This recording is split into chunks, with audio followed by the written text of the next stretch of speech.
To further illustrate the point that we are drawing, we might also take into consideration the reconstructed music performed by the ensemble Synaulia, a team of musicians, archaeologists and paleontologists dedicated to applying their historical research towards reconstructing Roman and Etruscan music, that we might likewise have a glimpse of the music enjoyed by the pagan Romans.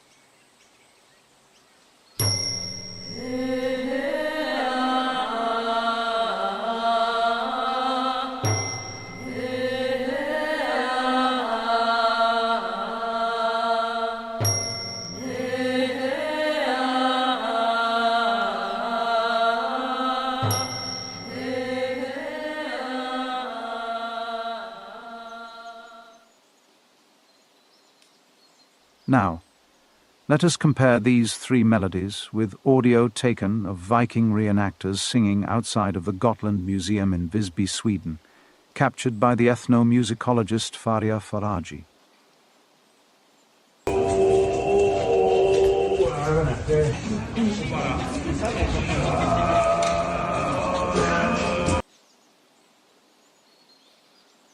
Depicted in this image, from left to right, are the Shaimakshan Mari robes of a married woman worn during religious celebrations, the chasuble and robes of a Roman Catholic priest, a Burzum t-shirt and a Protestant t-shirt. When we take into consideration all that we have outlined thus far, we can begin to formulate a far more nuanced understanding of the differences between paganism and neo-paganism, far beyond a mere difference in time. Given what we have explored thus far in this article, I feel it would be incomplete without an honorable mention of the Catholic author and professor of philology J.R.R. Tolkien, as well as his literary works.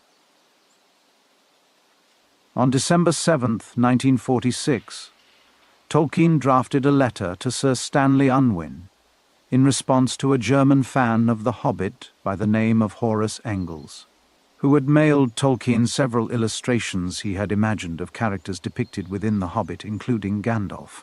The most kind, but nevertheless erudite Tolkien was not particularly fond of these illustrations.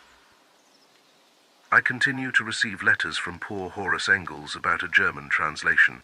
He does not seem necessarily to propose himself as a translator. He has sent me some illustrations of the trolls and Gollum, which, despite certain merits, such as one would expect of a German, are, I fear, too Disneyfied for my taste. Bilbo with a dribbling nose, and Gandalf as a figure of vulgar fun rather than the Odinic wanderer that I think of. Tolkien in a letter to Sir Stanley Unwin, letter 107. Here we see that Tolkien took inspiration from Odin when crafting the appearance of his wise, heroic Gandalf, a patriarchal, loving figure and self-sacrificial guardian of the Fellowship in the Lord of the Rings, who likewise sacrificed himself and gloriously resurrected in an allegorically Christian manner. In a separate letter, dated October 25, 1958, Tolkien responded to a fan asking him general questions about the philologist himself. I am a Christian, which can be deduced from my stories, and in fact, a Roman Catholic. The latter, fact, perhaps cannot be deduced, though one critic by letter asserted that the invocations of Elbereth and the character of Galadriel as directly described, or through the words of Gimli and Sam, were clearly related to Catholic devotion to Mary. Another saw in Waybread or Lembas that of Viaticum and the reference to its feeding the will, volume 3, page 213, and being more potent when fasting, a derivation from the Eucharist. That is, far greater things may colour the mind in dealing with the lesser things of a fairy story.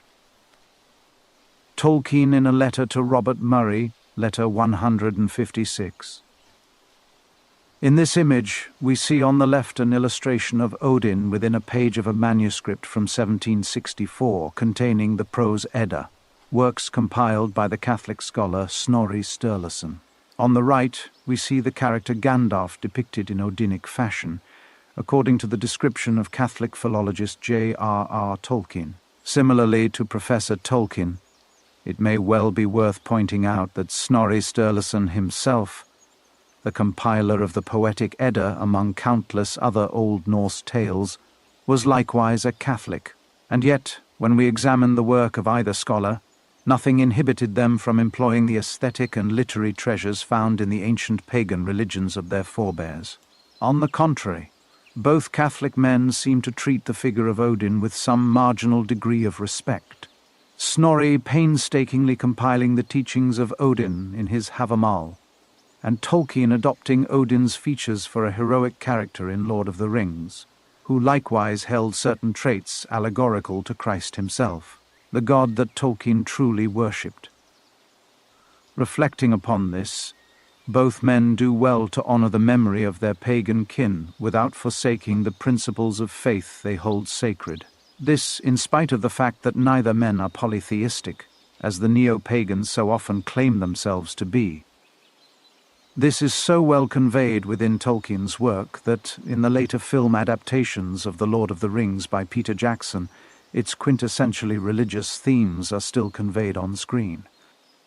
With the context we now have regarding the similarity between pagan and Christian music, let us now listen to this excerpt from the original soundtrack of The Lord of the Rings: Return of the King.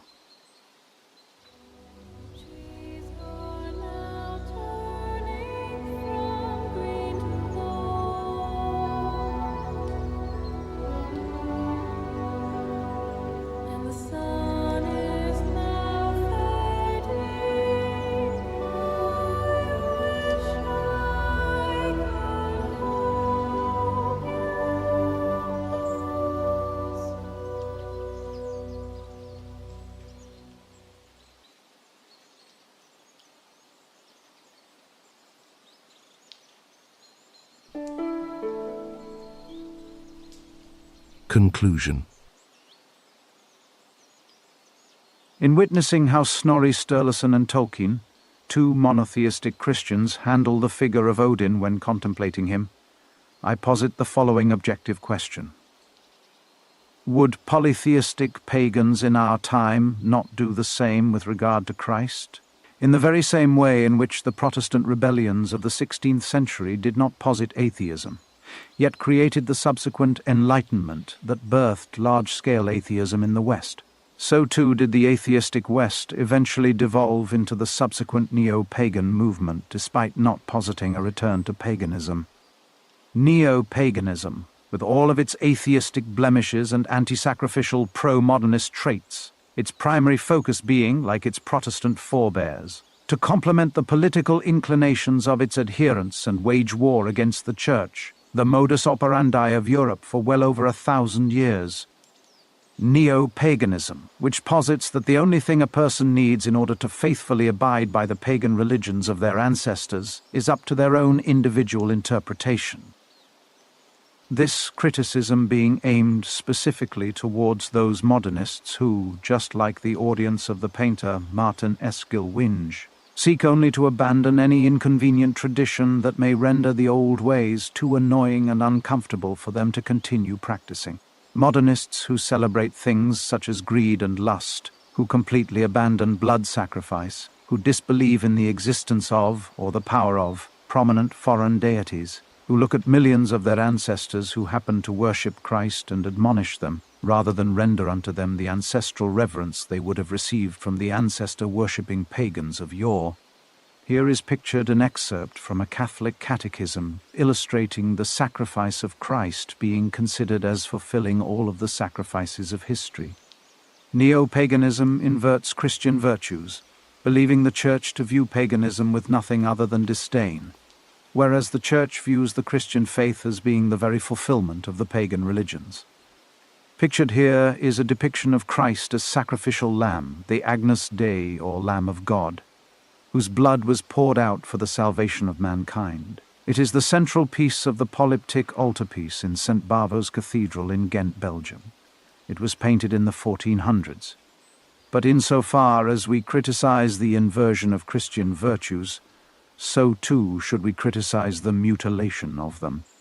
Protestantism has stripped away much of the ritualistic, sacramental, and hierarchical aspects of Christianity that kept the faithful in a posture of humility before the divine for over a millennia. It should come as no surprise that when the threads of sacrament and sacrifice alike are severed, Christianity and paganism both unravel into something that is base, sinful, unrecognizable, and far more about personal empowerment and moral relativism. Opposite to this stands sacrifice, the very crux of all religion. For a religion without sacrifice cannot be distinguished from a parade.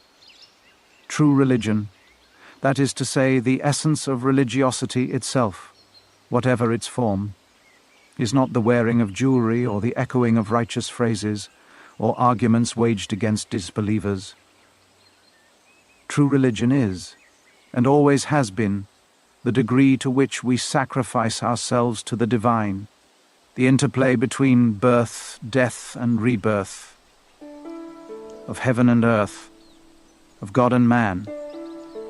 Let it be stated plainly that it is not by mere accident that the very symbol of the Christian faith is the cross, to which, in conclusion, I invite those true polytheist readers to freely take up. For there is nothing within your faith that inhibits you from doing so.